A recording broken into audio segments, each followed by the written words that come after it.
இந்த பேமானி பையன் ஒருத்தன் இருக்கிறான். திருட்டு ராஸ்கோல். தெருநாய்க்கு பொறந்தவன். அவன் என்ன பேசுகிறான்னு மட்டும் கேளுங்க. அதை பேசிட்டு வாங்க. அவன் பேசுகிற பேச்சுக்கு யார் பார்த்தீங்களோ பார்க்கலையோ தெரில. அவனை மட்டும் இதை பாருங்களேன். இதோட கேவலமா ஒரு ஜன்மம் கேவலம்டா. டேய் என்னடா நீ மனுஷனி? மோதி திருந்து கூட சாவரப்போ நல்லா சாது. வயசாகி போச்சு, கெல்ட்டு முத்தி போச்சு அவனுக்கு புத்தி. குழந்தைகளை இப்படி அடிப்பேன் ராஸ்கல்.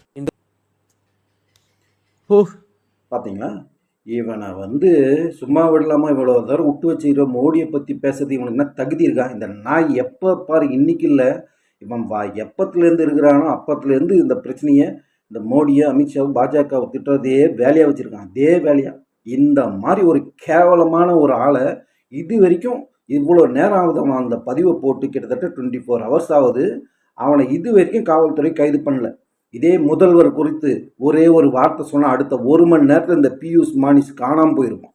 இந்த புறம்போக்கு நாய், தேவுக்கு பிறந்த நாய், தெருவில் கடந்து அவன் எவனுக்கு பிறந்தானே தெரியாது. எங்கேருந்தோ எந்த ஊர்லேருந்து வடநாட்டிலேருந்து இங்கே வந்து பிழைக்க வந்த இடத்துல இப்படி ஒன்று சுற்றி அவங்க அம்மா யார் அப்பா யாருன்னே தெரியாது. எல்லாத்தையும் வேறு மாதிரி பிறந்துட்டு இருக்கான் இந்த தெருப்பொறிக்கு நாய். இந்த நாய் பேசுது எக்கோ சந்திரன் மந்தர், நீ போக வேண்டி தண்டை போராட்டத்துக்கு. புறம்போக்கு நாயை என்ன விஷயம் தெரியாமல் மக்கள்கிட்ட பொய்யான நியூஸில் இந்த பிரகாஷ்ராஜ், இந்த மாதிரி பியூஷ் மானிஷ், இந்த மாதிரி பசங்க என்ன விஷயம்னு தெரியாமல் பொய்யான நியூஸில் ஸ்ப்ரெட் பண்ணுறது. அங்கே போய் அவன் நீட்டுக்காக போராடுறான்னா, நீங்கள் அங்கே வந்தவங்கள இளைஞரும் கிடையாது, ஒரு மண்ணாங்கட்டியும் கிடையாது, மாணவர்களும் கிடையாது. இந்த நாய்ங்க தெருப்பொறிக்கு நாய்ங்க இவனுங்க போய் உட்காந்துன்னு மக்களை திசை திருப்பிக்கிட்டு உட்காந்து பேச வைக்கிறது. இதே இப்போ முதல்வர் குறித்து, ஜோசப் விஜய் குறித்து இந்த அளவுக்கு கேவலம் பேசினா என்னத்துக்கு அவன் இருந்திருக்க முடியுமா ஊருக்குள்ளே? எப்படி இதை விட்றாங்க? இது எப்படி அனுமதிக்கிறாங்க? அங்கே போராடுறவன் ஒரு சைடில் காட்டுற இல்லை, ஒரு சைடு ஏன் போய் அடித்தான்? லட்டி எடுத்து அடித்தான். யாருக்கு எதனால் அடித்தான்? லட்டி எடுத்து சும்மா அடித்தானா போலீஸ் மேலே கை வைப்பியா நீ?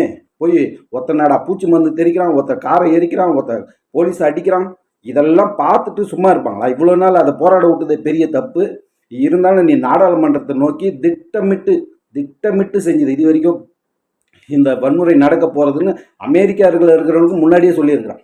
இங்கே இந்த 20ஆம் தேதி பர்டிகுலராக இந்த மாதிரி வன்முறை நடக்கும்னு நீங்கள் எல்லாம் அமெரிக்காவில் இருக்கலாம், ஜாக்கிரதையாக இருந்துக்குங்க அப்படின்னு சொல்லிட்டு ஒரு சுற்றறிக்கை கொடுத்துருக்குறான். அப்போது அவனுக்கு இது திட்டமிட்டு நடந்த ஒரு வன்முறையில் போலீஸ்காரங்க அந்த பேரிகார்டெல்லாம் எடுத்து எகிரி குதிச்சுட்டு குதித்து அடிக்கிறதுக்கு போய் பாயிறானுங்க. வேடிக்கை பார்த்துட்டு சும்மா இருப்பாங்களா? இவனுங்க என்ன ஆயுதம் வச்சுருக்கோமோ எல்லாத்தையும் வச்சுருக்க பல வீடியோக்கள் இருக்குது. இவர்கள் எவ்வளோ வன்முறை பண்ணாங்க இந்த மாணவர்கள்ன்ற பேரில் இவனுங்க பண்ண. இது மாணவர்களும் மயிறு மட்டை அதெல்லாம் ஒன்றுமே கிடையாது. இவனுங்க எல்லாமே ஒரு பர்டிகுலர் குரூப், ஒரு 10-20% இந்த இந்தியாவில் இவனுங்க எப்போ 10 வருஷமாகவே போராடின்னு இருக்கானுங்க. இந்த கற்பம்பூச்சின்ற பேரில் இவனுங்க பண்ணுற இப்போ புதுசாக இதில் இது உள்ளே பூந்துட்டானுங்க.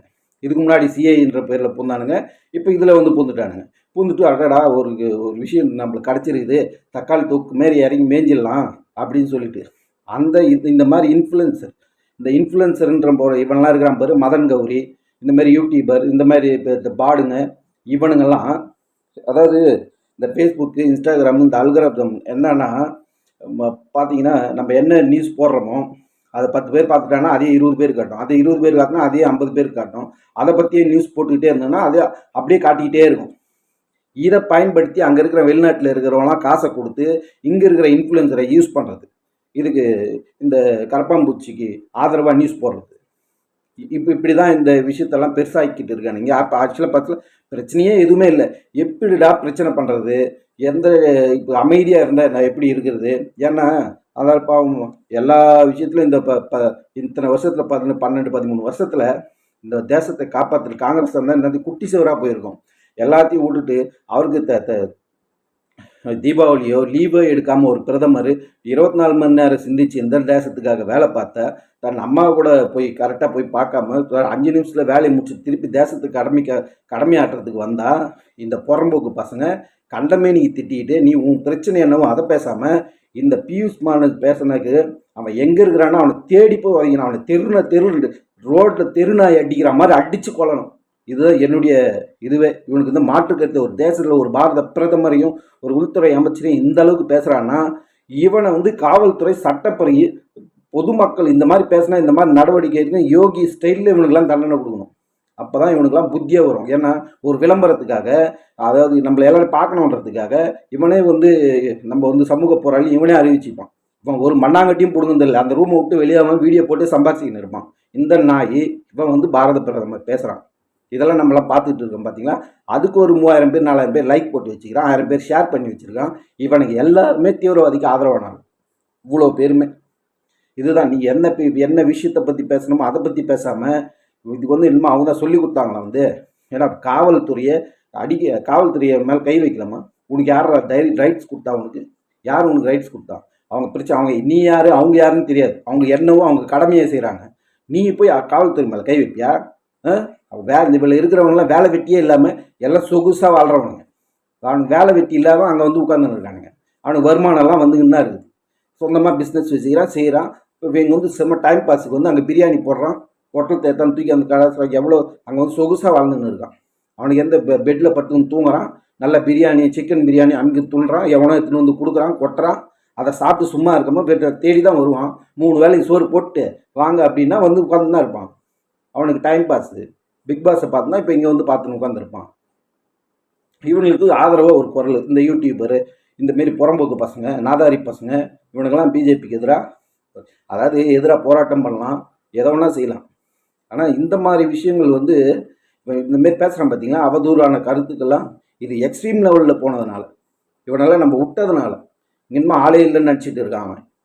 ஆனால் நான் தெரியாமல் தான் கேட்குறேன், இது இவ்வளோ பப்ளிக்காக ஒரு வீடியோ போடுறான். இந்த கவர்மெண்ட்டு, தமிழ்நாடு கவர்மெண்ட்டு ஏன் இவங்களை அரெஸ்ட் பண்ணாமல் வச்சுருக்கு?